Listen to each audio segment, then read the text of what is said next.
Товарищ судья, мне не отдали телефон, нарушаются мои права. Фото и видеосъемку процесса. Если присутствующие в зале будут вести аудиозаписи, все должно быть включено в режиме диктофона. Фиксация звука установления видеосъемки запрещена. Прямая аудиотрансляция судебного заседания недопустима до окончания допроса свидетелей и следовательных материалов дела.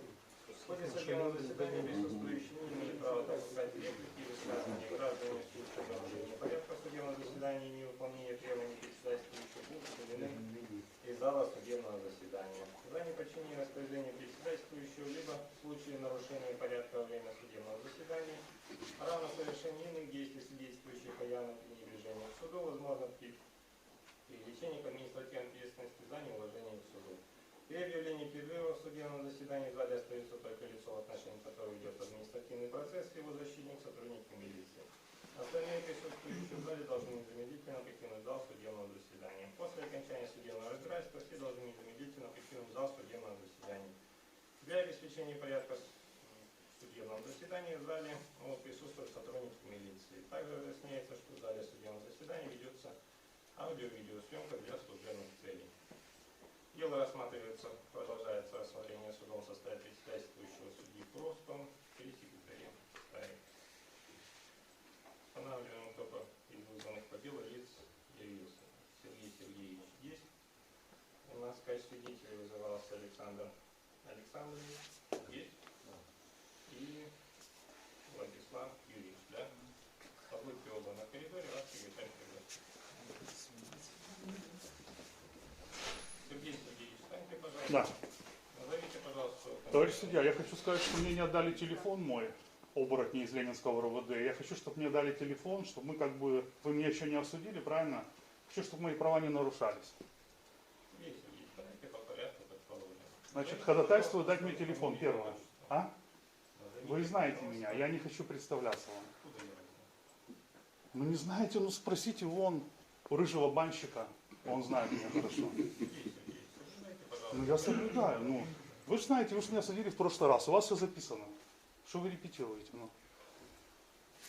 Значит, вы Петрухин Сергей Сергеевич, так?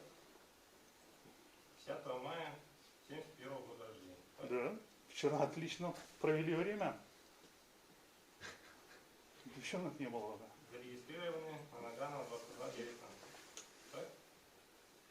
Род деятельности индивидуальный предприниматель имеет одного совершеннолетнего ребенка. Все правильно? Конечно. Спасибо, присаживайтесь. Хочу вам сообщить одну очень неприятную вещь. Я вам разъясняю права и обязанности. Окей. Имеете право знать совершение какого административного правонарушения вменяется вам в вину, давать объяснение, отказаться от дачи объяснения, представлять доказательства, заявлять отводы ходатайства, иметь защитника, отказаться от него, защищать себя самостоятельно, возражать против действий судьи, требовать внесения своих возражений в протокол административного правонарушения, имеет протокол процессуального действия, знакомиться с материалами дела, участвовать в рассмотрении дела, получать от суда копию постановления по делу, подавать жалобы на действия судьи, в том числе в жалобах постановления по делу административного правонарушения, получать возмещение вреда, причиненного незаконным действием суда, органы, ведущие административный процесс. При этом обязаны являться по вызову в суд, подчиняться требованиям судьи, участвовать в процессуальных действиях в случае необходимости. Сергей Сергеевич, встаньте, пожалуйста. Вот сейчас я вас слушаю. Вам понятно, что я зачитал? Да. Вы суду доверяете? Нет. По каким основаниям? Потому что вы для меня не являетесь судом. Во-первых, я вас просил показать свидетельство судьи, вы сказали не положено. Тогда я ходатайствую, что вы показали свидетельство, лицензию на работу суда Ленинского района. То есть кем и когда он создан. Если этого вы мне не покажете, не предоставите, то у меня оснований доверять вам нет вообще. Потому что я не видел, чтобы вас утвердил Лукашенко и стояла его подпись. Я видел, что он вас типа утвердил. То есть для меня без его подписи документ это не документ. У нас даже за жрачку сейчас расписывается в ВВС. Вот, поэтому как бы я думаю так. И тем более, что я знаю, что вы получаете зарплату в областном суде. Значит, вы не можете быть в двух организациях. То есть у вас не может так быть, чтобы если вы судья Ленинского района, а получаете зарплату в областном суде. Это неправильно, как бы надо с этим разобраться для того, чтобы я знал, кто меня судит. Имеете ли вы на это вообще право? А то, что вы одели костюм прикольный, как и они, то есть они типа говорят, что мы милиционеры, но они на самом деле милиционерами не являются, потому что у них удостоверение сотрудников УВД Брестского облсполкома, а не Ленинского РОВД. Правильно говорю? Правильно. Хлопать тут не нужно. Вот я вам поэтому не доверяю. Вы для меня просто человек в костюме, как на Новый год. Как и эти милиционеры. Только что они с оружием, и поэтому их следует опасаться. Потому что многие из них слабы, как бы так сказать, в интеллектуальном плане. И когда они с оружием, это очень опасно. Поэтому я подчиняюсь только грубой силе, потому что надеюсь, что это скоро поменяется. Вот, и они будут тут стоять перед судьей народно избранным. Или тяжело я задвигаю, не понимаю. Отказывается вам в удовлетворении отвода. Сергей Сергеевич, слушаю ваши ходатайства. Значит, мне нужен телефон, который мне не отдали почему-то. И я еще вам скажу, товарищ судья, вы мне такой говорите в пятницу, типа иди к адвокату, ко мне подлетают эти оборотни, вы только ушли, и говорят, а вы задержаны. И меня опять в автозак. Представляете, какие нехорошие люди. А ходатайство ваше что? Ходатайство? Ну, я вам просто поделился с вами. Ходатайство, значит, мне надо, чтобы вы показали, кем и когда создан суд района Ленинского, чтобы мне отдали телефон мой, потому что мама мне наготовила целую сумку еды, ждала меня вчера, а я не приехал. Не, ну я нормально провел время. Там было весело, меня поздравили ночью, пели песни мне Happy Birthday to you. Даже милиционеры меня поздравили, и было 2 котлеты мне на ужин. Вместо одной. Ну так что с ходатайствами? Телефон. Телефон. Слушаю ваше. Телефон.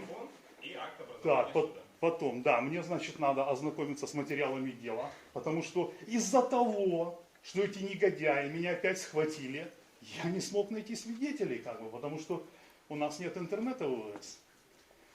Я не смог просмотреть кино и найти свидетелей, чтобы их, так сказать, пригласить в суд. Потому что, сами понимаете, когда свидетели милиционеры, дело заказничок. Еще какие ходатайства? Павел Евгеньевич, у вас есть? Потому что у меня давление немножко поднялось. То давайте вы, хорошо? Конечно, конечно. Защитник обязательно. Кто будет защищать ваши права? Олесик Павел Евгеньевич. Очень порядочный человек. Добрый, хороший семьянин. Знает родную мову. О, еще мне ходатайство. Давайте на родной мове вести процесс. На родной мове. Вот. На родной мове. Ну, коли уже мы послухаем нашу матчину мову, тут белсаться здесь, там все, треба то було по-білоруську. Так, хлопці? Так. На море. На море. Мой родный кут. Ну, Павел Евгеньевич, у вас есть какие-нибудь? До защитника дойдем. Я понял. Моя пока все. Хорошо. Сейчас по поводу телефона предоставления. Вам отказывается. По поводу акта образования. То есть они меня уже собрались вести назад, понимаете? Также отказывается. А? По поводу защитника ознакомления с материалами дела. Удовлетворяется. Также ведение административных процессов на родном языке. Сергей Сергеевич, сколько вам нужно времени, чтобы... Нет, а свидетелей моих что пригласить? Давайте по порядку. Сколько вам нужно времени, чтобы ознакомиться с материалами? Павел Евгеньевич, сколько нам надо времени? Сколько? Полчаса. Полчаса. Хорошо. Судебное заседание объявляется перерыв на полчаса для ознакомления с материалами. Ребята, ОМОН меня брал вообще, так четко было. Четко видно в сандалетах. Ну, собаки бешеные. Но они уже боятся, они уже боятся. И менты боятся, мусора уже такие. А? Вчера побрали народ. Я знаю. Там целый ВС. У нас в камере, кстати, был чувак с температурой. Знаешь, что в Гомеле там творится, нет? Там народ вообще встает, сами встают. Так что, ребята, готовьтесь, особенно ты, старичок. У вас камера, Тебе человек есть- с температурой, его отдельно не посадили. Нет, его не посадили. Более того, его с температурой привезли. Записывайте. Значит, в камеру привезли человека с температурой. Его зовут Эдуард Кривченя. Привезли с температурой чувака. Утром уже с температурой привезли. Целый день он с нами был. Вечером вызвали скорую. У него опять температура. Першит в горле. Першит в горле. И он с нами ночевал. Сейчас заяви ходатайство суда о том, чтобы... Да, да.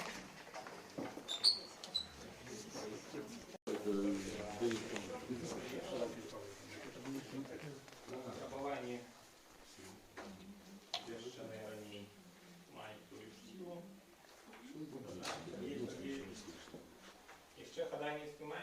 Коли можете, кажіть, коли ласка громчей, бо усім цікаво, а ви так тихо нечто говорите. Ви не соромтеся, треба на мові розмовляти, тоді вона буде жити. Когда место есть, что маете? Ні? Нет? Дякую. Дякую.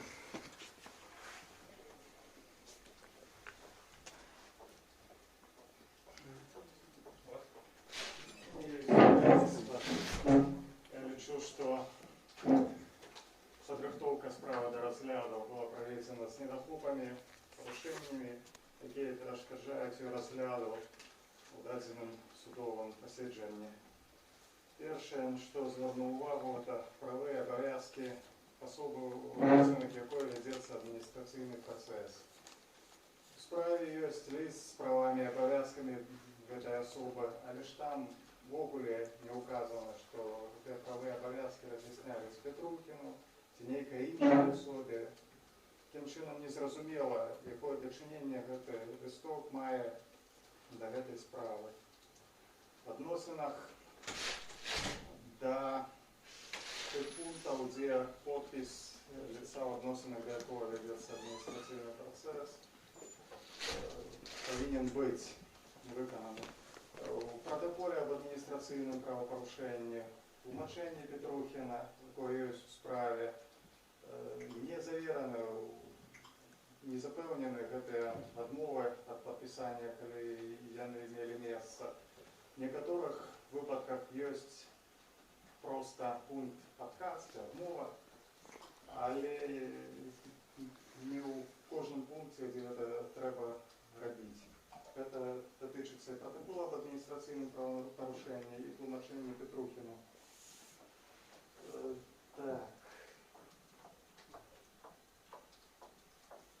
Далі запит, який мається у матеріалах справи на фонд проведення масових мероприємств, датований 14 косовика 2020 року.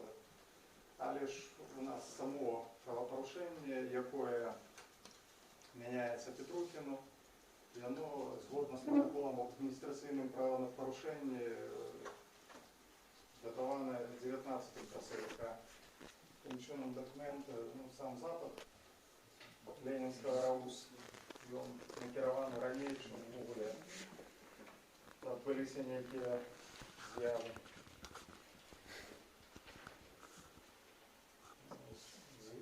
Так само, проаналізувавши протоколи опитання Дацюка, Яковука, кидається в очі те, що воно написане слово в слово. Однаковый текст практично, а вот помылки в связи с проведением, а не в связи с проведением. Тупые. Такие помылки грамматичные, свидетельствуют про то, что Двоечник. Является двоечником. маются недохопы, и это перешкоджает розгляду справи сьогодні. Тому прошу вернуть справу Ленінський РАУС, органи, які отправили для розгляду в суд. Сергій Сергійович, Слухаю? підтримуєте? Конечно. Конечно. Я такая мама в хаті і колбаски. Хотя бы выяснили больше что-то. Оказується, уже.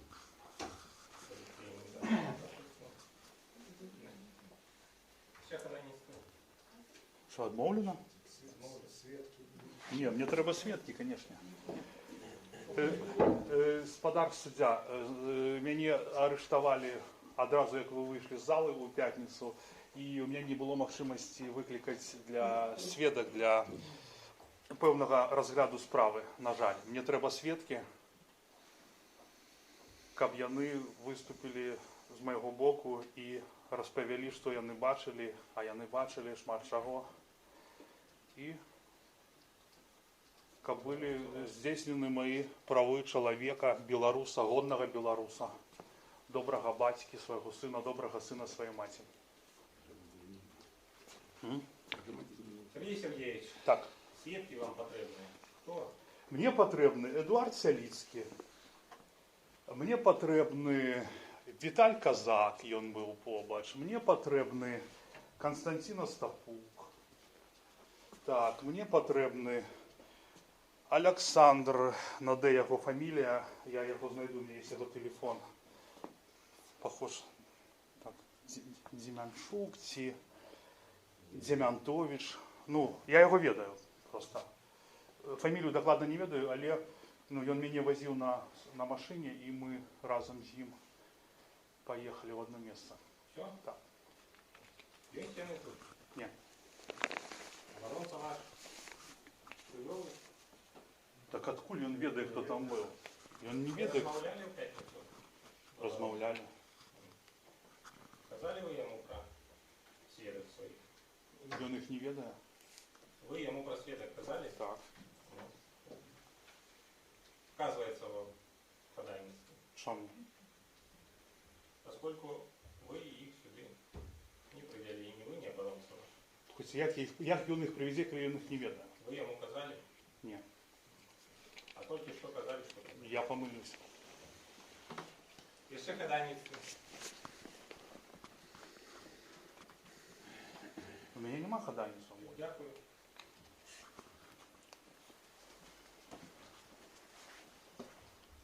Решается протокол. А я протестую. Сергей Сергеевич. Я можу протестувати? Я протестую. Ви мене лишаєте оборони певної.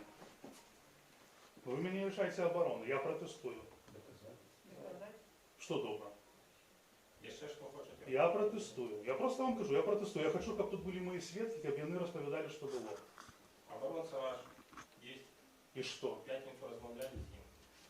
І що? Павло Євгенович, я вас питався, ми говорили про свідок? Я ще протестую. Какая разница, в пятницу или нет? Что вы нарушаете Я права? протестую, нам треба плавно розглядіти справу. Я сказав йому, що мені потрібні свідки. Все. І він сказав, вообще в понеділок викликаєш. Ну, Они заказывают все себе. Ты же не можешь их привести, они задержаны. тим більше Віталь Казак, він затриманий, Константин Остапук, він затриманий. Ну, везіть тоді їх сюди. Суд только имеет право их вызвать. А? Только судья имеет Ну. право их вызвать. Ты не имеешь права их вызвать. Високий суд, яким чином оборона може, по-перше, затриманих забезпечити явку судове посвідчення, по-друге, протиубежити в п'ятницю перед святочними днями за участь Підрухіна в Оболі в умовах оператора часового тримання поговорити. Увішали. Що деякі адреси це проблематично, ви з собою не було ні адреси, ні телефону, нічого. І він визначився на сьогоднішній день, хто там був, хто потрібний йому в якості свідків. Тому я хочу звернутися до розгляду в це питання і все ж таки задоволити це ходайництво. Мое решение по ходайничеству обвешено. Зрозумело?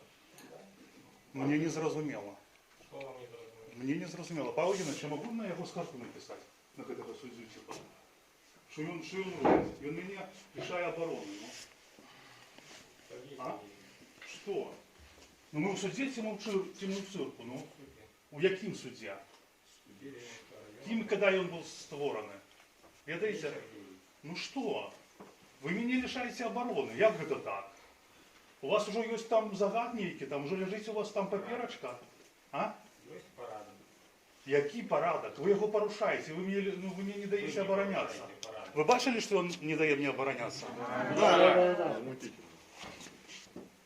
Совершается протокол. 15 апреля 2020 года в период времени с 12:20 до 12:50 Петрухин Сергей Сергеевич, находясь на площади Ленина, вблизи дома 1 по улице Пушкинской, 200, в месте, где, согласно абзаца 2 части 2 статьи 9 Закона Республики Беларусь о массовых мероприятиях Республики Беларусь, а также пункта 3.6, пункта 3 решения Брестского городского исполнительного комитета о массовых мероприятиях в Бресте, проведение массовых мероприятий не допускается, являясь участником массовых мероприятий, публично выражал лично общественные политические интересы, публично протестовал против действующей власти при совместном участии массового присутствия граждан, а также в процессе прямой трансляции на интернет-сайте YouTube. Путем устного высказывания прав Лукашенко в суде осуществлял участие в пикетировании, на проведение которого не было получено соответствующее разрешение Брестского горосполкома, чем нарушил установленный статьями 5, 6, 9, 10, 1 Закона, указанного о массовых мероприятиях Республики Беларусь, порядок организации и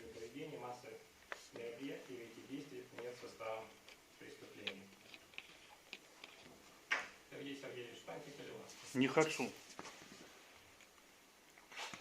У адміністраційному процесі я не повинен уставати. Так, на всілякий випадок. Ви, я ведаєте, не вельми добре ведаєте ПКАП. Вину в здійсненні правопорушення признаєте? Якого правопорушення? Я нічого не робив. То, що ви зачитали, це не правопорушення. Я маю право ходити, знімати і коментувати те, що я бачу і хочу робити. Це не з'являється правопорушенням. Коли ви були суддєю, ви б це ведали. Розказувати будете Що? об обставинах Навошта? 15-го? Навошта? Коли вы мне не дали оборону здесь, навошта мне вам нечто рассказывать? Отказуєтеся? Ой-ой-ой-ой-ой-ой. Робите, что вам загадали. Робите, что вам загадали. Отказуєтеся? Робите, что вам загадали.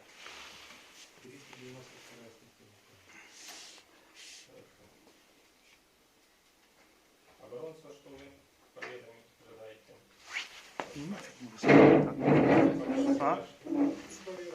Я лишу обґрунтованим, незаконно складено в відносинах до підписаного протоколу в адміністративному правопорушенні. Я лишу, що з тих матеріалів, які будуть в судовому посадженні досліджено, не виникає складу адміністративного правопорушення в його діянні. Ну, може, більш подробно в кінці. Розгляду справи, коли ми выслушаем свидетелей, коли доследуем материалы справы,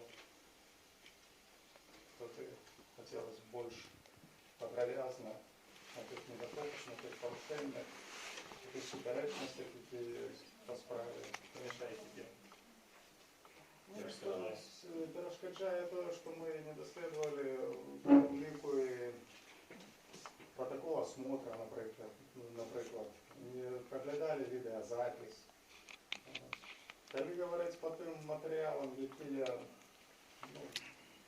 з якими знайомився, то я просто лічу, що Петрухін не виражав ніяких поглядів громадсько-політичних, публічно.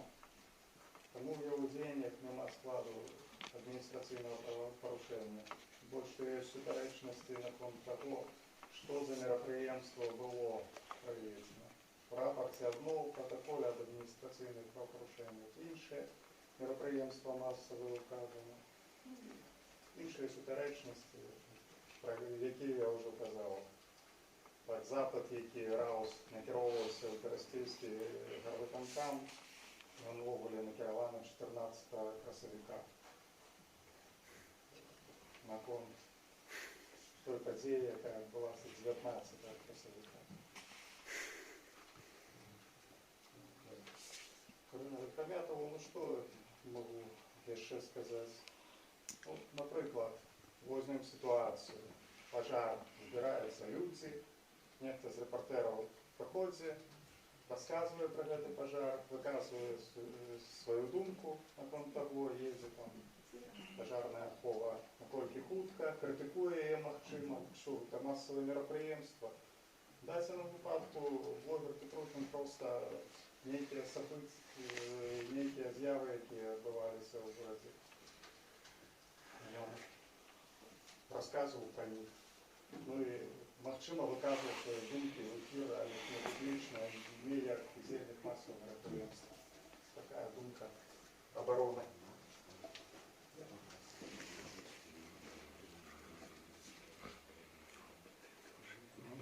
Переходит до доступа сведок по кличке Дочка.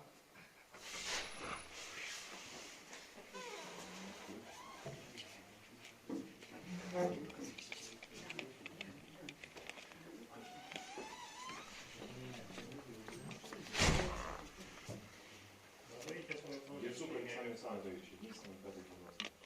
Где працуете? Работаю в милиции, Ленинской РУВД, спецзаряда. Спец что? Працуете на ведаете? Ну да, да. Я есть чем? По работе только. Какая у тебя работа? Будете Жабар. опрошены сведка по Повідомляю вам, що за одну або усилення без уважливих причин отдачи тлумачения або задачу заведомо фальшивого тлумачения свідка несе відказність по кодексу адміністративних правопорушень. Зрозуміло?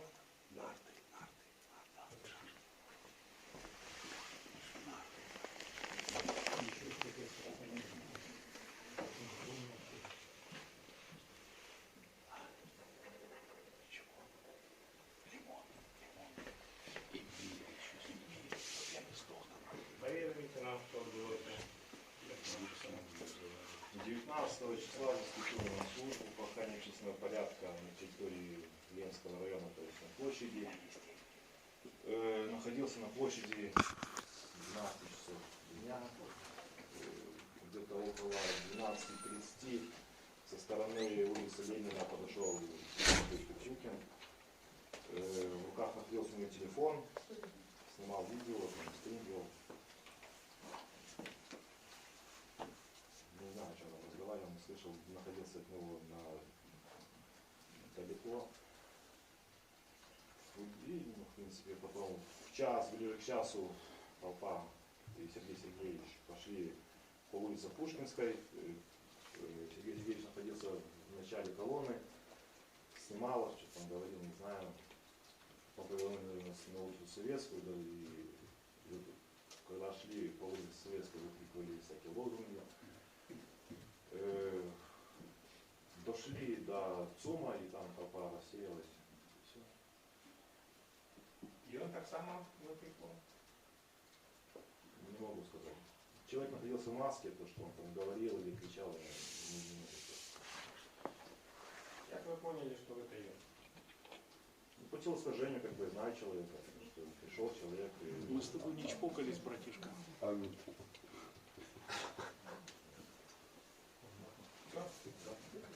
Сергей Сергеевич, питання маєте? Ну да, мне, значит, меняют вину, что я что-то кричал там, да, выражал свое мнение. Как я выражал свое мнение?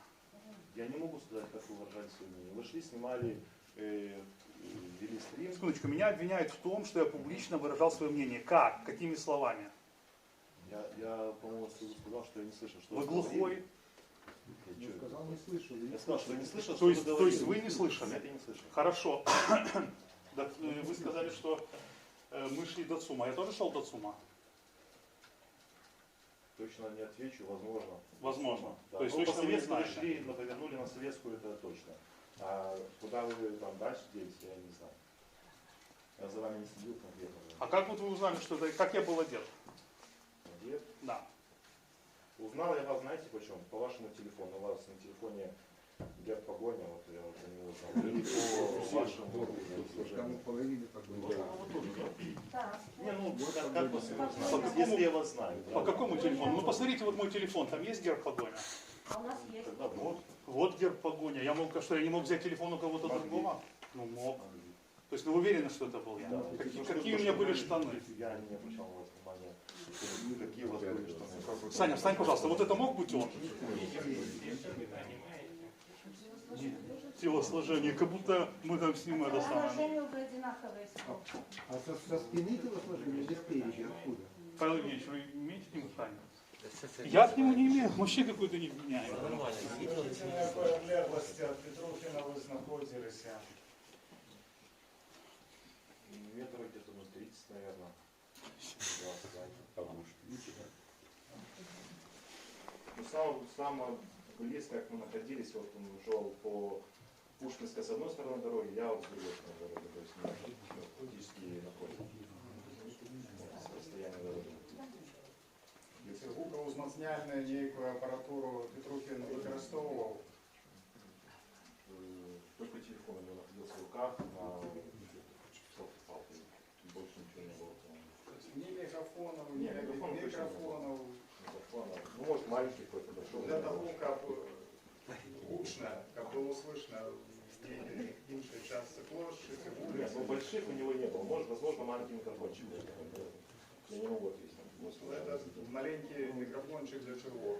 Как самому нечто записывать Наверное, для да. себе ці публично там медіа на всю площадь. Нет, маленький, ну. Возможно, был, возможно, я просто предполагаю, что он был, но я его не видел. Не полагаю, що типу, да, должно бути. А можна ще питання? Сама його розмова для вас не була чутна, так? Нет, мы находились, ну, далеко находился. А от про здорову. Ну, скажите, учитывая, что люди там рухались, они без Польши по улице Советской, як ви кажете. Якое гэта ввогуле мерапрыемства? Это не санкционированное мероприятие. Ну якое? Не понимаю, что такое. Сход, пикетование, шествие уличное, Мітинг. митинг, что это было? Если люди шли, значит, это было шествие. Немає більше питання. Сергій Сергійович, перевас. А скажіть, будь ласка, по вашому міркуванню, на якій одлеглості мені було чутно людям? Ви мене не чули, а хто мене мог чути, коли у мене не було звуковозмацинальної апаратури? Ну, рядом, которые находились, ну, могли вас слышать? А сколько расстояние? Ну, я, зайдите. я же не слышал, как вы разговаривали. А скажите, Возможно, вы пожалуйста, говорили тихо, возможно, громче. Я не Добре, могу а сказать. скажіть, будь ласка, а кому я це казав? Я казав це конкретно людям, які йшли мимо мене? Нет, Чи я... вы шли, снимали видео и, возможно, говорили это просто своим зрителям на видео. А то бок я своїм казав підписантам, так? Да, возможно. То бок я не казав громко, ось я не йдусь, я не казав гей, там, типа там, так? Добре, ну що мені сказати? А чого не зрозуміти, якого Лукашенко ви маєте на увазі? Лукашенко сихось, ну, Лукашенко шмат. Чому мені винуватиться тим, що я казав менавіта вашому сподару, хазяїну Лукашенко захоче, що ви вирішили? Юрist, да, слухай, ладно. Слухай, ти будеш не розповідати.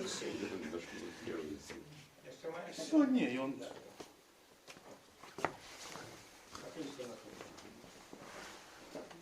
Як ви з ними працюєте, я не ведаю, господа суддя.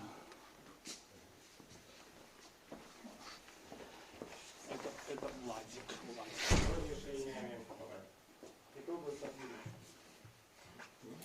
Сергій Наргілів. 27 марта 1998 года. Ви працюєте? Участковый инспектор милиции Ленинской прокуратуры. Трохи навідаєте? Да. Ну, По праці всім? да, так, пока.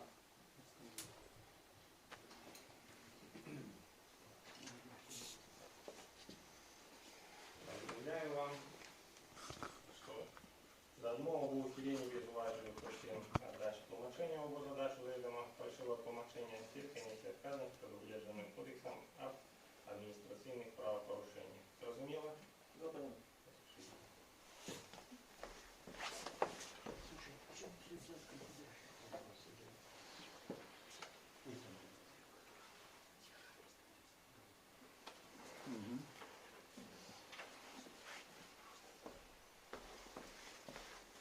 Ну, повідомите нам, що відбулося 19 апреля 2010 года находился на охране общественного порядка на площади Ленина. Где-то в пол-первого, ну, где-то в 12 часов начали собираться граждане на площади Ленина. Потом где-то пол-первого подошел Сергей Сергеевич Петрухин со стороны памятника Ленина и начал снимать. Чому Ну, потому что, ну, видел видео, где он снимал. У него есть канал на ютубе. Но по Ви телосложению, зрозуміли, що це був по телосложению, потому что он снимал происходящее. И дальше, получается, он начал снимать происходящее, потом где-то в час они двинулись по улице Пушкинской, потом на Советскую, и после Советской дошли в сторону ЦУМа. Также, ну, Сергей Сергеевич, он всегда двигался впереди колонны, снимал, да, ну, происходящее. Що? Так, А чим він розмовляв? Що казав? не знаю, что я как бы далеко не слышал. Сергій Сергійович питань не маєте? Ну, у мене я маю питання там. Скажіть, будь ласка, спадар Уладик, Калі б, наприклад, ми ось гэтага чалавека апранули там, ну, усю мою вопратку, вы бы нас ну, различили бы чи ні? Да, разрешил. А скуль у вас така упевненість? Потому что я вас уже неоднократно видел. Я вас неоднократно бачив, ну і що? Ну, Топ. я вас неоднократно видел, я вам уже ответил. Добре, можна ще питання? Скажіть, будь ласка, молодий чоловік, ви ведаєте про артикул 40 Кримінального кодексу? Выполнение заведомо злочинных приказов. Ну, напоминаю, да, Можно отвечать на это, да? сынок, не отвечай. Все питання. Не, нема. Я не оперативно знаходилися максимально близько. Метров 100. Ну, это когда находился на площади метров 100, в дальнейшем я находился метров 50. 40. Когда шли. От 40 до 100 метрів. Хто ввогуле говорив, Петрогін говорив, чи не говорив, нічого можете сказати? Ну, что-то говорил, но я как бы не слышал. Поїздка не була, Да, была. вона дозволяла ввогуле бачити, розмовляє з ним, не розмовляє. Я когда пришел по улице Советской, видел, что, ну, маска и все. Він розмовляв з ким? Я не знаю, что он говорил. Он держал перед ним мобильный телефон, я не знал. Возможно, что-то. Так що коментар до вашої думці, це що? Ви можете ввогуле сказати?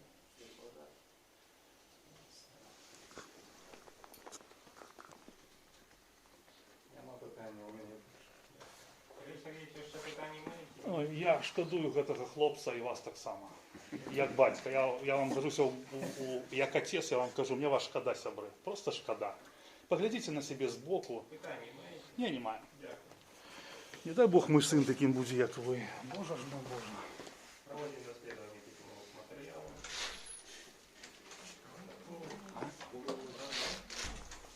Читал, мы еще почитаем.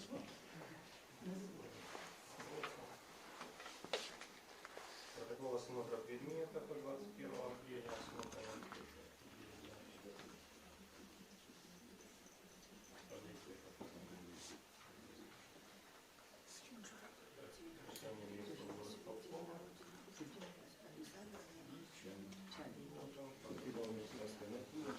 Дима, пожалуйста, принеси мне сегодня. Я выживу, а менты сдохнут.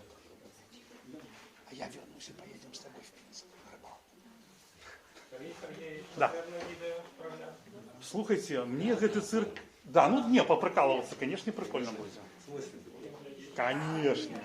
У меня все сторонники. Я приду и расскажу сябрам. Як знаєте, підготовки. Алида, тара, тида. Всякие бешеные ребята, вы еще, я там буду главным. Сергій Сергійович,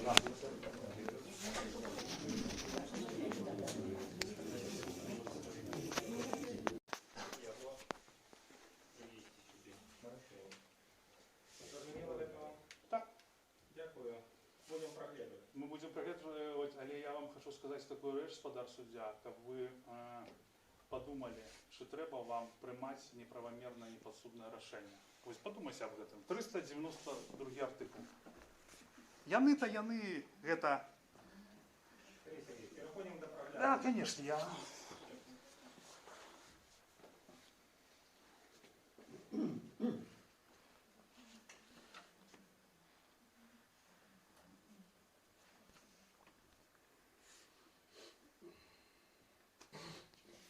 Но у вас уже решение есть по мне, да? Добрый день, дорогие друзья. Мы в Бресте. Это площадь Ленина. Я только что вышел из автомобиля. Вот это протестующие против завода АТБ. Напомню вам, что позавчера был задержан лидер протеста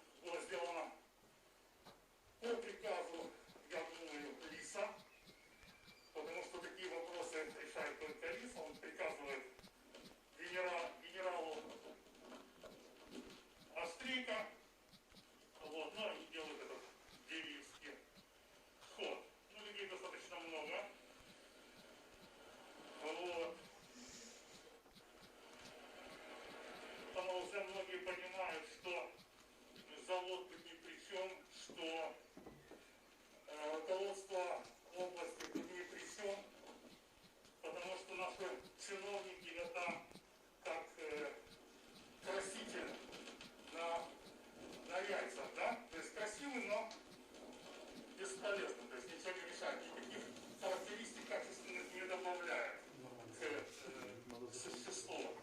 Вот. Самая главная причина того, что происходит в стране, это Лукашенко. Именно с его подачи строится у нас небезпечное производство в Беларуси, потому что чиновникам, которые привыкли хорошо жить, нужны деньги, вот, поскольку они тупые, бездарные, коррупционеры, они сделать за эти 26 лет ничего не смогли с экономикой, вот, поэтому они строят дешевые заводы, которые приносят максимальную прибыль. То есть они пошли по пути Китая пошли. Вот. И я думаю, что Лукашенко нельзя таким образом, чтобы он шел на выборы 2020. Вот. Я думаю, что если народ это допустит, то мы получим новый тюремный срок. Наша страна и дальше уже будет все совсем плохо, потому что мир после пандемии изменится. Это 100%. Простите, кашель. Вот, и тем более, что Лукашенко со своими субботниками, со своими новыми, значит, распоряжениями, чтобы дети пошли в школу, но лично у меня вызывает недоумение, и я сомневаюсь в его, скажем так, адекватности, как руководителя страны, целой страны. То есть весь мир сидит на карантине, а наш товарищ, профильный специалист, историк, географ, почитатель поэзии Быкова, он знает, что надо учиться, что надо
Зайди, пожалуйста, в Facebook.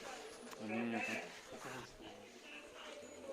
Что меня касаемо меня и спрашивает, я очень человек к этому делу отношусь не крайне позитив, не правильно.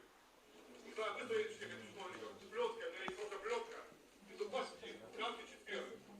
Потому что уже надоело, я просто их не издевательство. Просто они не понимают, что они от людей отлучились и ушли очень далеко. Сергей Сергеевич, Да. Я гляжу, я слухаю. вы в телефоне. Я не, вы что? Я гляжу. Есть Это... необходимость проблем. Не-не-не, мы глядим. Мы следим все, за каждое Мы слово, видим. мы все следим.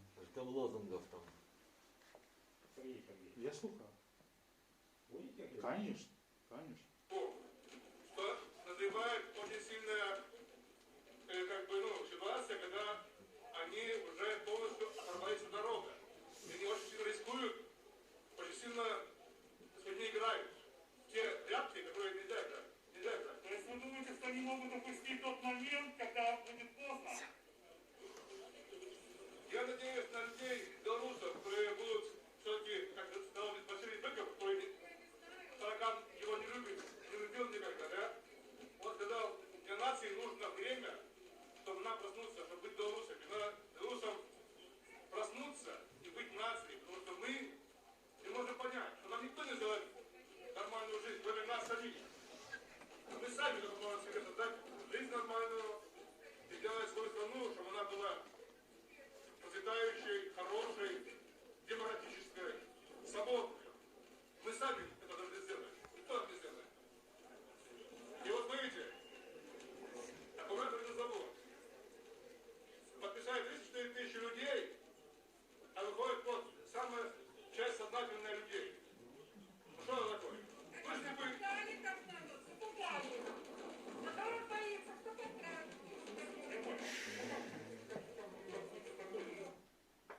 Сергей Сергеевич, вы Я же охладите, гляжу. пожалуйста, телефон. Я же гляжу. Охладите, пожалуйста, телефон. Добре.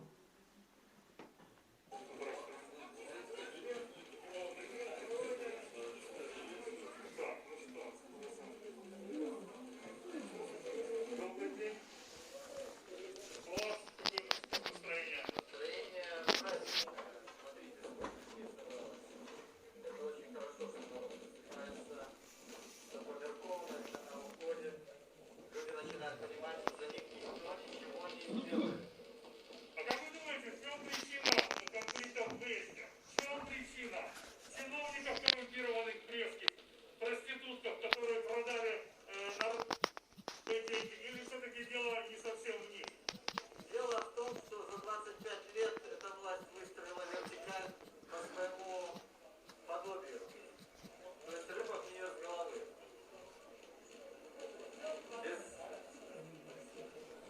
Без движения головы Все поменяю. ничего не поменяется. Александр Григорьевич, уходи. Уходи. Мой Александр Григорьевич сказал, что если народ не захочет, то не будет противиться, как обычно. Скажите, вы хотите, чтобы Лукашенко шел дальше? А вы? Вас плохо слышно, у вас паспорт рядом? Категорически нет. Давайте еще попросим. Здрасте. Скажите, пожалуйста, вы хотите, чтобы Лукашенко пошел на следующий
как задержали активистов, на площадь вышло вот столько людей.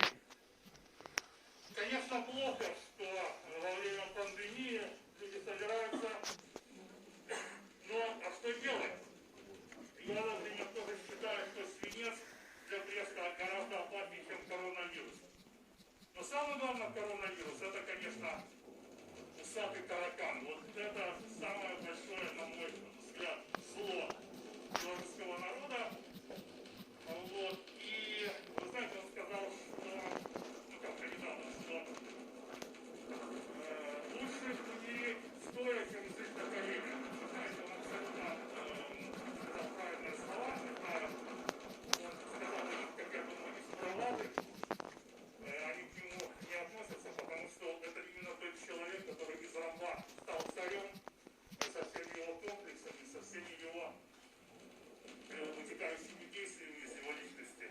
Вот. Но белорусы действительно это нация со славной историей, это толерантные, миролюбивые люди, которые умели воевать, отстаивать свои интересы, земли. Вот. И белорусы не хотят жить на коленях. Возможно, временами были такие периоды, потому что то, что сделал со страной таракан, не вмещается ни в какие умственные рамки. Настолько общество деградировало, настолько деградировали чиновники, настолько деградировали силовые структуры. Это просто какой-то огромный гнойник, который, когда лопнет, может залить все вокруг. Ну, я людей, конечно, не считал. Думаю, что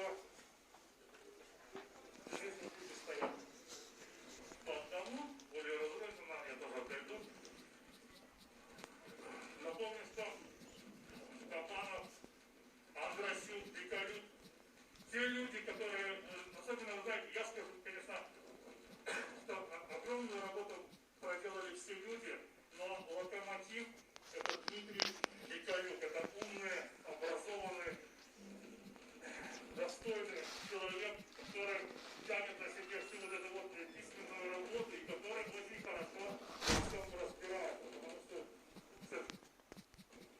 Демьян отошел в сторону немножко, и все лежит на Диме. Ну, конечно, ему помогают, но если бы не Дима, ну, то как бы, ну вообще все люди молодцы, все люди крутые, но Дима Диколюк в последнее время представляет самую для режима опасность. Кстати, недавно собрал на пресс-конференцию журналистов Рогачук, и обратили внимание, наверное, все, он говорил, что у каждого чайника, у каждого утюга есть техпаспорт.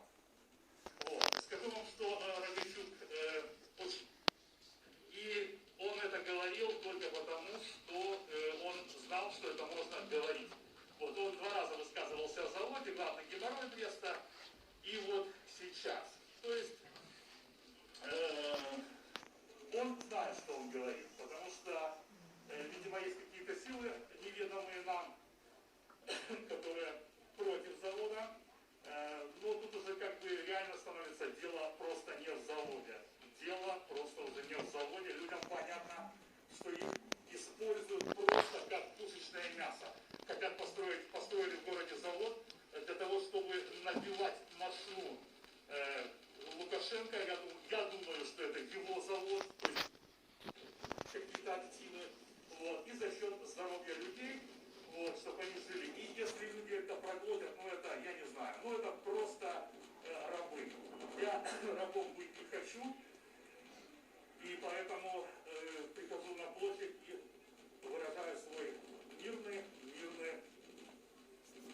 самый мирный пока что протест. Да, там какой-то супер-энтузиаст. Скажу вам честно, я подходить к людям особо не горю желания. Приветствую. Не горю желания стоять с этими масками. Честно вам сказать, я очень... Кого? Сейчас придут.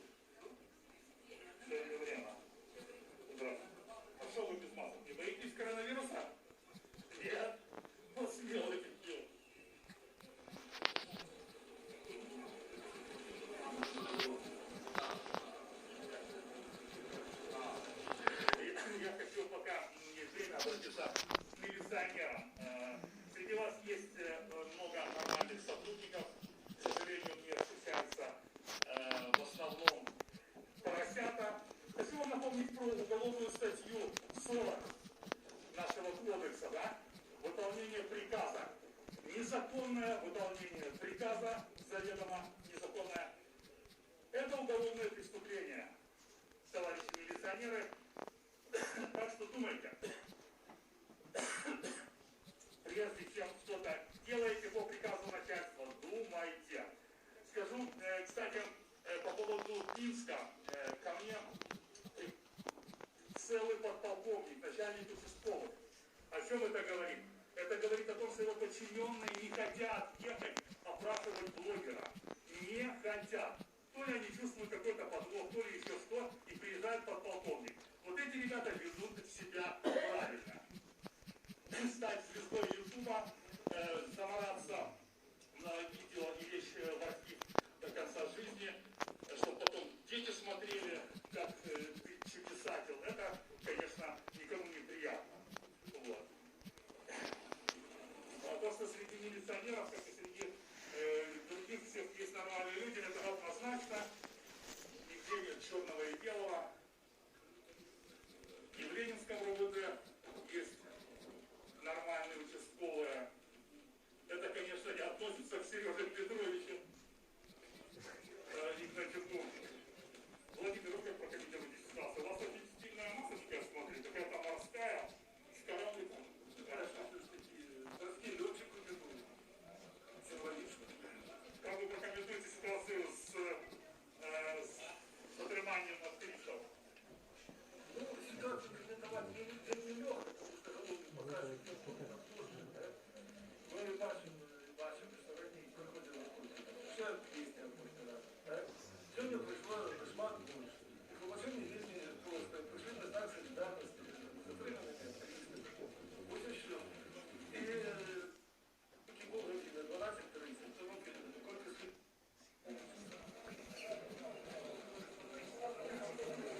Дорогие друзья, чтобы вы понимали, УВД Брестского облсполкома, оно подчиняется облсполкому, да, УВД Брестского облсполкома. То есть, в принципе, такая же структура и в Америке, да, то есть подчиняется мэру города, главный милиционер, главный полицейский, но есть большая разница. Там губернаторов и мэров выбирают.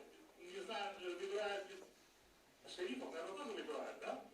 Шериф это выборная должность? Да. Я такой что у нас еще, как говорится, при УВД я и кажу. Коли какие-то расширения применять телевизор, это выражает что? Я про это и говорю. А больше это решение. Ну, как и в Америке. Мэр города или губернатор принимает решение, дает приказ. Вот, но опять же, подчеркиваю, что там эти должности выборные. И если губернатор съедет с катушек и сделает что-то не так, не по Конституции, он очень быстро не будет губернатором. Но у нас, где губернаторы, как их любят называть прикорректная пресса, на самом деле председатели, назначенцы, вот, прикорректные, они этого не боятся данного времени. Вот. И могут делать любую хрень, простите, любую хрень. То же вот происходит с Пикальком и Андросюком. Зачем их задерживать на выходные? Это кого? Этим власть показывает, какая она подлая, низкая, злопамятная, ну, калечная. Ну, то есть это нормально, это как бы показатель, да? Эти лоснящиеся рыбы, да, которые с умным видом там выступают по телевизору и рассказывают нам, как они полют там или плотву колхозом. Там показатели везде офигенные.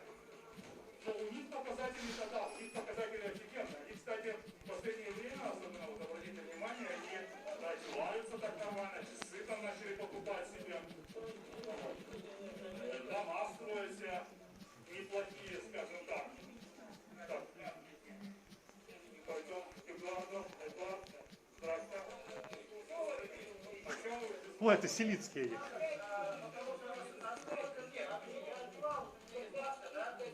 Я проверял вот так, да? А оно все работает, на все движется. Больше говорил голова, я считаю. То есть вы как Лукашенко? Нет, я не как Лукашенко. Понимаете, я боюсь основного коронавируса, башка. И та ситуация,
температура просто поднялась, я смотрю.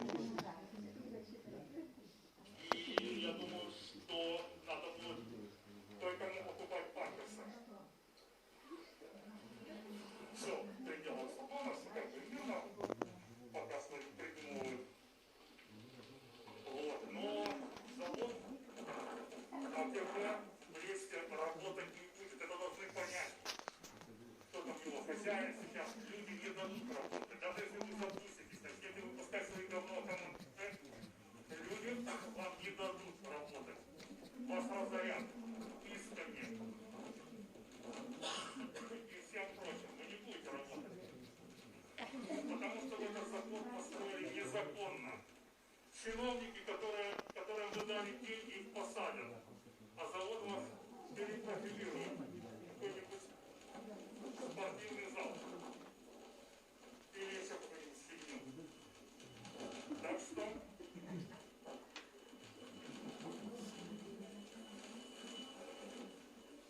потому что обманывать людей нельзя. Вот, и этот институт экологии с Димой Гуликовым. Дима Гуликов, я вот обращаюсь к тебе лично. Ты выглядишь как умный человек, но ты себе тем, что ты ввязался в эту говно затею, испортил репутацию навсегда. Ты же молодой человек еще, да? То есть ты вполне переживешь Лукашенко, да, и будешь дальше.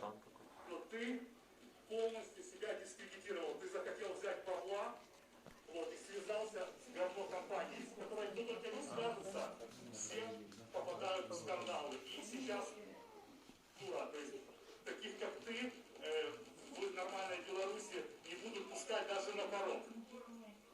Вот, так что меняй фамилию, меняй внешность, там, я не знаю, или уезжай куда-нибудь. Дима Гуликов, тебе я говорю. Ты хороший парень, вот, но ты поступил неправильно. Вот, ты хочешь получить денег, которые неправильно. А люди, которые заведомо знают, а ты не можешь не знать, что эти деньги грязь и обманная. Ты это знаешь. И ты их берешь. Значит, ты непорядочный человек. Мое мнение такое. И ты стал частью истории вместе со всеми этими Кошенковыми, со всеми этими дорожками, со всеми этими людьми, фамилии которых скоро будут произносить лично в нормальном обществе. Потому что попасть в такой клубок коррумпированных змей и стать одной из них, чувак, видишь?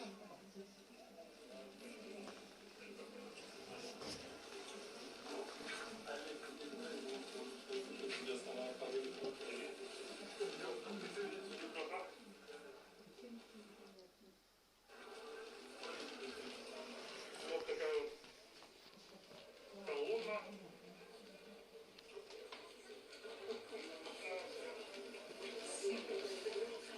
Кстати, прошлый стрим, он набрал за неделю 100 тысяч просмотров. Белорусский YouTube снял 35 тысяч просмотров. То есть это тоже говорит о том, что YouTube это делать 100 лет не надо.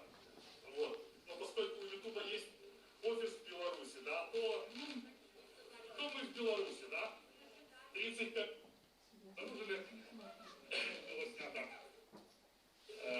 с нашего видео просмотров.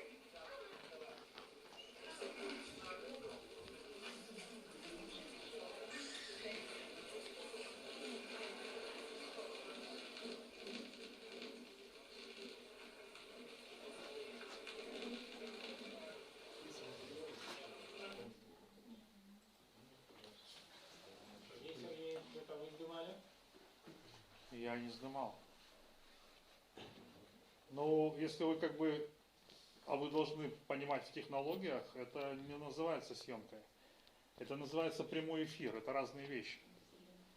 Если вы хотите спросить, я ли вел этот прямой эфир туда, Я не вижу смысла говорить нет, потому что, во-первых, я не боюсь никого. Вот. Уважаемый высокий суд, а сколько по времени вообще? У нас же протокол составлен на 30 минут, период с 20 минут до 50. Может быть, уже не стоит смотреть видео? Не, просто тут надо посмотреть, Зачем, что... если 12... Ну, то есть я это делал 100 раз, и ничего не было. Ну так, 12, 20, 12, 50. Зачем нам остальное?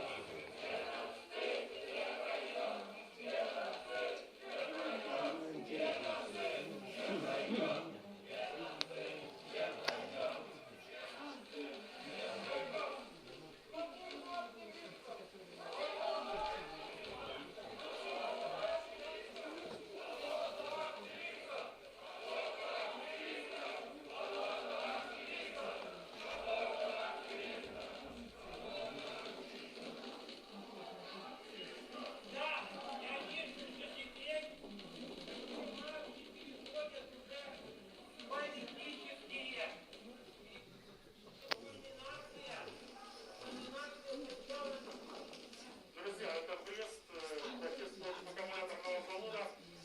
Люди кричат «Стоп, таракан!», люди кричат «Геноцид не пройдет!», свободу активистов, чиновников на нары. Сделали в Бресте этот завод. То есть, товарищ судья, то есть мы смотрим, в общем, уже меня обвиняют раньше. 12:40, 12:50, правильно? 12-20. 12:20, 12:50. То есть, как бы это смотреть нет смысла, да? То есть тут везде видно, что я ничего не нарушаю. Правильно? Это не, это смысла смотреть нет. Мне же это не вменяется. За тот период нет состава административного правонарушения, тот, который указан в протоколе. Ну, спасибо. Логично. Не будем далее ходить. Не треба.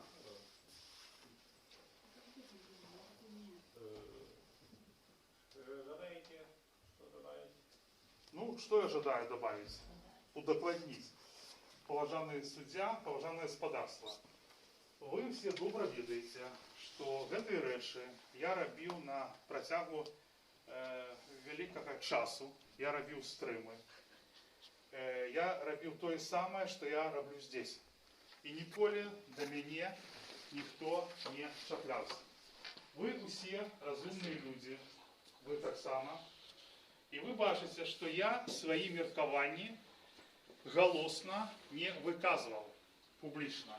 Я розповідав, що здійсняється перед моїми очима.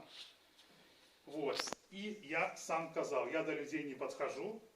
Чули, да, у першому кавалку, тому що зараз коронавірус, і я був від їх завсюди на одлеглості.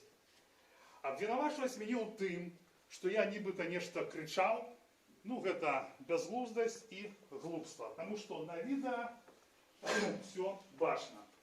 Нават гэтыя бедные хлопцы, милициянты, які залежаць от кавалка хлеба, які дае ім муз. Гэтыя бедныя люди, якія страцілі сумленне, бо яны прыходзяць у суд і гавораць вось усё гэта. Мне за іх сорамна. Тарира, тарара. Ну я все сказал, тут все видовочно, на мой погляд. И мы все ведаем, что Беларусь это краина подвоенных стандартов. Коли вы меня судите зараз за гэта, то мне треба судить и за все тыя стрымы, якія были. Просто у безглуздых, безголовых милициянтов няма выдумки на нечто іншае, больш такое станоўчае. Потому что, ну, гэта вінавацець, ну, гэта просто сорам. И мне сорамно, что я живу и маю такую милицию, якую я кормлю на свои податки. Мне сорамно, что я маю такий суд, який я кормлю и який живе на мои податки. Але я ведаю, что прийде день, и вас усіх не будет, потому что он не потребное. Ви непотребні, негодні люди. І ваше місце там, де зараз сижу я. Живи, Білорусь! Живи.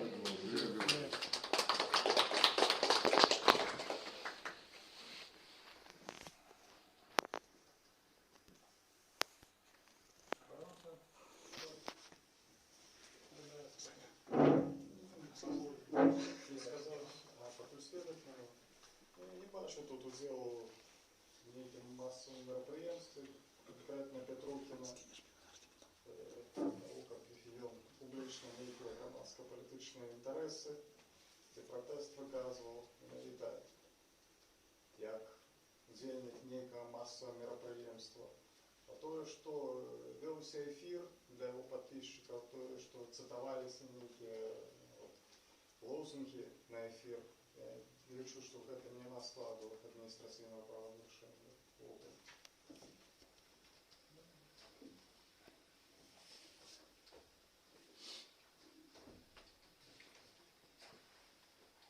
По делу объявляется перерыв, уточним, приехали свидетелем.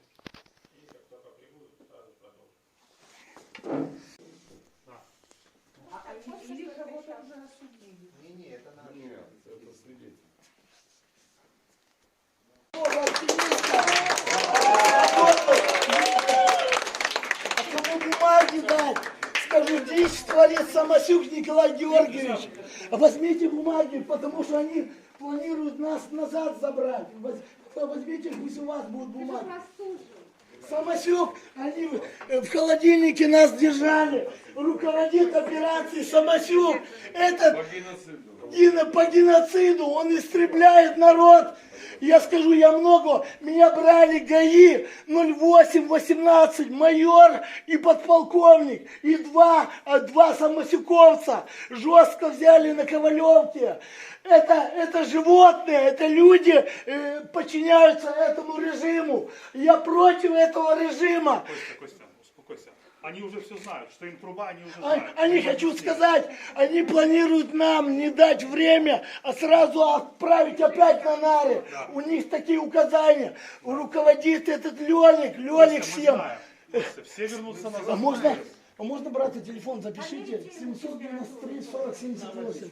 Мальчики, надо 793. Тебе, Костя, мерили температуру? Сейчас они не мерили, это они... Ребята, позовите. 793. Присядьте, 40. присядьте. То видите, вы 78. кричите, у вас давление поднимается. Присядьте. Садись, Костя, уже. Садись, посиди, отдыхай.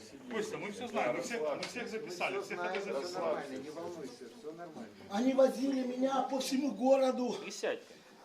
Все знают. Возили меня по всему городу, чтоб час, не знаю, я говорю, убивать меня будете, как Юрия Захаренко в Не, они не затылок. будут, Костя, они уже обосрались, не бойся, не переживай. А Коля лежит в жопу, ему этот КГБист дал бланш, чтоб Коля лизал жопу тебе в звание. Все, Костя, перестань, перестань. Все. Мы всех записали, как бы, Сейчас всех брату подали. позвонить. Да, можно мне трубку? Да, можно. Костя, мы фашистов всех знаем. У меня у отца завтра 9 дней по отцу, они такую дичь сотворили, вот эти люди, блин. Все воздастся, не волнуйся. А? Все воздастся. Костя, не кричи, все нормально. Все, сейчас процессы идут. Менты на измене, мусора вернее. Вы подальше немножко принципиально температуру, подальше. Алло? Алло, это я. Меня судят могут по-новому. Ну что, ты забрал запчасти, Сергей? Сергей забрал запчасти в автомагазине? Хорошо, ты если что надо сделать, вложи, я потом денежку отдам, нас могут сейчас сюда опять, туда до 15 суток отправить. Я с человека звоню в суде, у нас поддержка здесь в суде. Нас много человек против этой системы напаковали, это чтобы показать. Вроде 19. Дичь, Вакульчик дал Я не добро знаю, нас наверное. паковать. Не знаю. Если что надо, там среднее качество. Ладно, все хорошо, добро суд начали. Передачки не передают.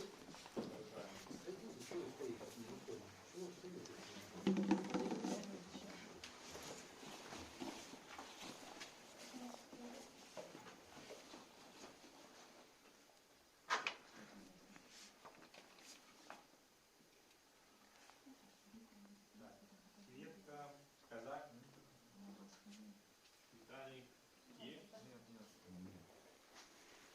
Сейчас Остапук.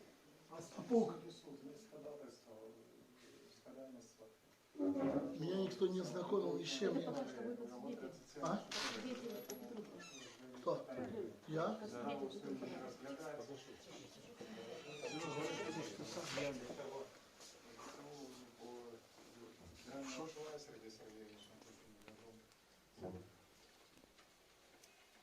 Пару мусоров я бы заразил бы.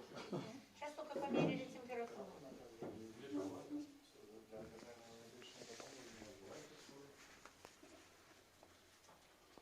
Скоро можно, да? Понимаете, у меня температура. Значит, я в ВВС пришел без температуры. Нам поселили чувака, у него была температура. Там знали, что у него температура, и он провел с нами сутки. Сейчас температура у меня. И, товарищ адвокат, помогите мне написать заявление за то, что меня там заразили. А мне, в принципе, если там у меня какая-нибудь корона, ну, я не хочу заражать людей, потому что я нормальный человек, и скорая мне реально вот сейчас не нужна, то есть я не умираю. Понимаете, да? Вот. Но если меня нужно изолировать, то это нужно сделать. Потому что если это корона, это очень плохо для всех, кто находится вокруг меня. Работать там. Скорая мне пока не нужна, я не чувствую себя там плохо и не задыхаюсь пока. Это может и не корона там, я ж не знаю, но факт то, что температура у меня есть, и видели милиционеры, когда мерили. Я по себе чувствую, я вот когда приехал сюда, у меня температура.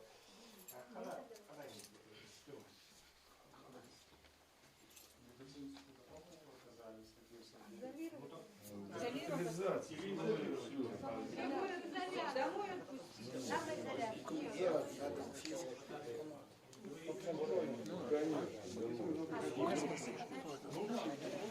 Хорошо, давайте попробуем.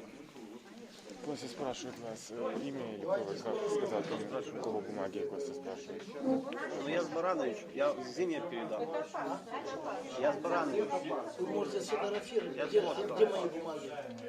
Я на весну же отправил. Иди к судье, сядь,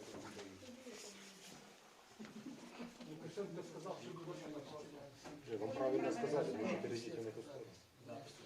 Он же правильно сказал.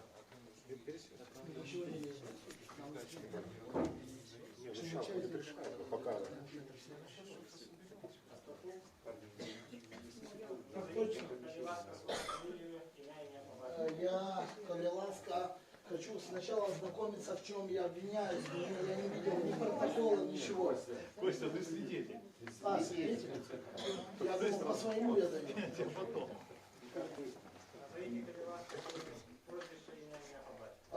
Константин Георгиевич, противник аккумуляторного завода против завода КБ за чистый воздух.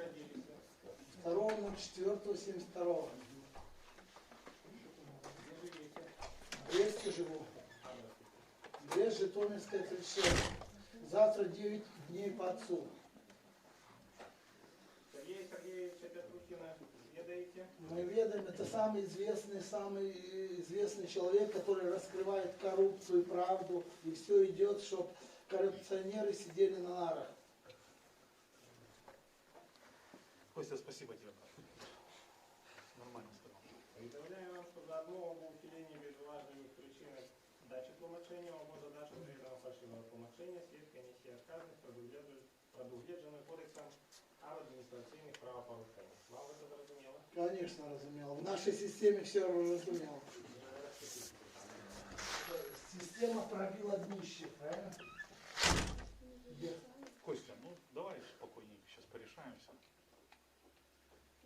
Пока нас в барокамеру не закрыли в инфекционке.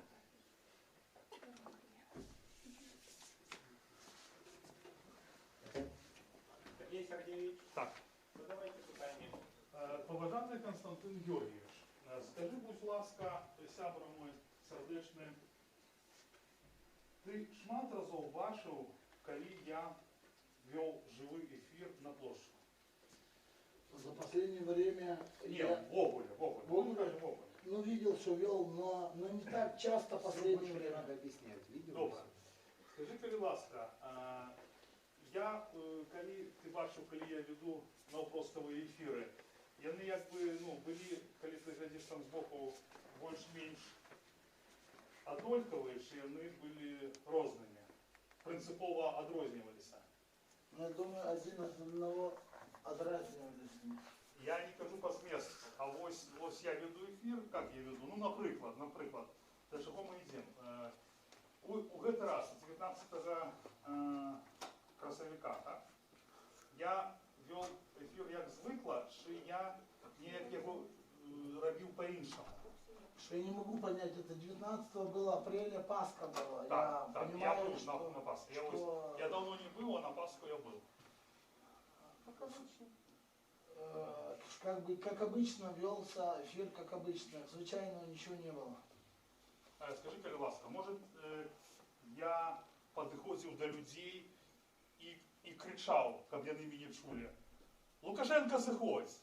Я так рабіў? Нет, Сергей, такого я не слышал. Он шел... Добра. А што, ось скажи, як я вёў эфир? Ты шмат мяне бачыў на працягу, калі шла колонна, я там бегаў. Што я рабіў? Ты мог идти по советскому... Что я рабіў? Просто снимал людей и освещал, и типа шел, освещал это событие. Я кричал, я говорил звыклым голосом, как меня было чувать. Говорил Сергей Сергеевич, ты звыклым голосом, криков от тебя не было. По вашему меркованию я выражал голосно свое меркование. То бок закликал до чего-нибудь. Чи была у меня аппаратура узмацняльная, гука узмацняльная? Не было такой аппаратуры, и Сергей Сергеевич, вы не призывали ни к чему, как бы, что это просто, что люди недовольные, что не закрыли аккумуляторный завод, а призывать к какому-то свержению власти вы ничего не призывали. Безумовно. То бок гэта было, то бок мой голос был, ну, мы удакладняем. Як заўсёды, як на іншых стрымах ціхі, чи я нешта яго ўзмацняў, калі час ад часу? У тебя, Сергей Сергеевич, в последнее время ты редко появлялся на площади, у тебя голос был тихий, и как бы ты не повышал голос, когда снимал прямой эфир. Я обращался до людей, калі вёў стрым. Ось я маю на увазе тых, хто шлі ў калоне. Нет, не обращался. Павел Ігорович, я хіба добре запитав. Дякую, Константин Іванович. А? Нема питання. Сінаємося. Дякую.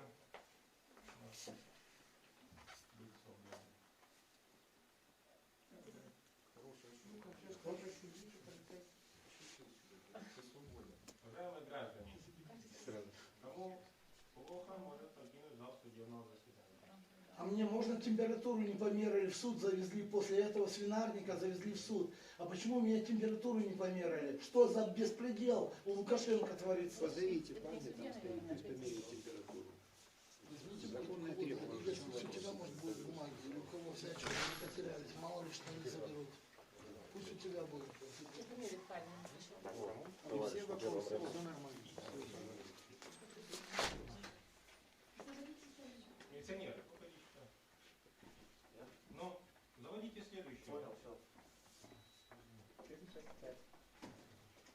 6,5, покажите на камеру. Я сейчас была только. 6,5. Слава Богу, милиционера на всякий случай. Милиционера проверьте. Проверим, там работает, что там он- у них зараза. Здесь ничего такого постыдного нет. Это нормально, надо безопасность, чтобы было. Уже человек не знает, что... Мне ничего не дают, не слышал.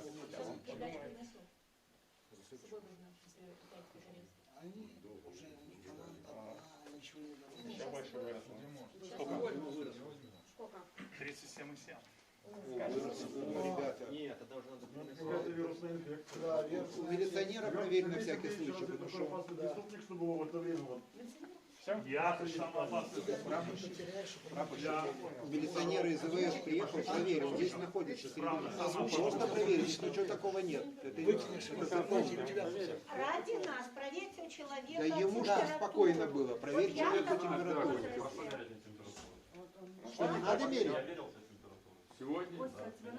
А что Все, так хорошо, страшно? мерила нет. Страшно говорили, чтобы мы не нервничали. Передайте. Народ, передача для Кости есть какая-то? Нету. Нету. Сегодня день Коля, полковник операции, как всегда.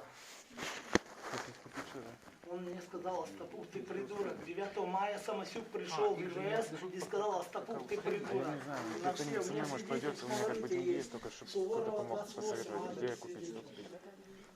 Самосюк всегда все свой.